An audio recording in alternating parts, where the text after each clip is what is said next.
Fighting between Israel and the Lebanese militant group Hezbollah has intensified. The Israeli military says Hezbollah has fired nearly 250 missiles into central and northern Israel, some of which were intercepted. Several people were injured as cars caught fire outside Tel Aviv, and a residential building was hit in the coastal city of Nahariya. Meanwhile, at least 2 more Israeli airstrikes hit the southern suburbs of the Lebanese capital, Beirut. Israel earlier issued evacuation orders for the area, a stronghold of Hezbollah, which is backed by Iran. Dozens of people were killed in strikes on Beirut a day earlier. Journalist Balig Sladeen has been following the story in Tel Aviv, and he gave us the latest.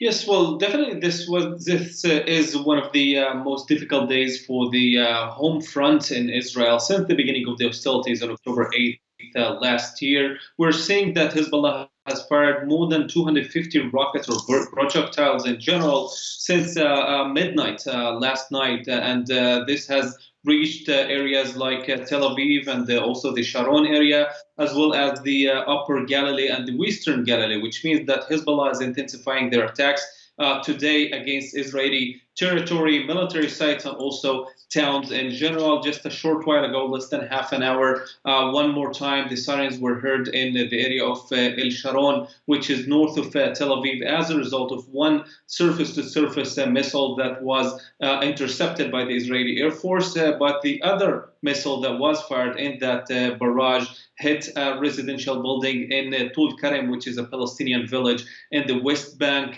From sources there, I can tell that some people were wounded, but I'm not sure whether some people were killed as a result of that. And in Israel, also one person was seriously wounded in the Upper Galilee earlier today, and some others also lightly wounded in the barrage that was fired toward Tel Aviv this afternoon, which means that it is clear that Hezbollah wants to put this equation that they have talked about in the past couple of days, which is Beirut, central Beirut, not El Dahia.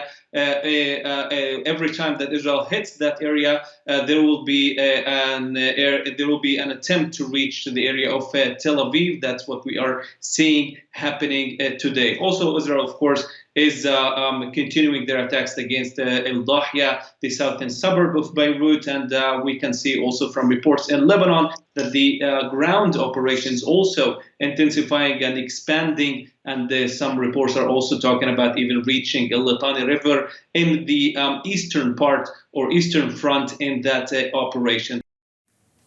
Well, the view from Beirut, journalist Stella Männer has the latest on the Israeli strikes there. Around 2.5 hours ago, the Israeli army started a new series of airstrikes onto the southern suburbs of Beirut. This comes approximately an hour after the army has warned residents to leave the area and to evacuate. We are also expecting here that these airstrikes might continue and that the night might be violent.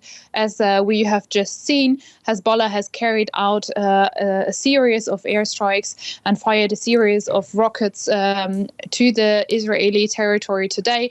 According to the Israeli army, at least 160 rockets have been fired. This comes after a very violent day. Also here in Lebanon, the Israeli army has attacked a checkpoint of the Lebanese army earlier on today. It is important to remember that the Lebanese army is not part of this war. The war is between Hezbollah and Israel, but the Lebanese army is positioned in South Lebanon where it was targeted. Its main purpose there is to work together with the UN peace-building troops to stabilize the situation and disarm Hezbollah. So we are expecting that the night today could continue quite violently. This comes at a time where peace talks are underway.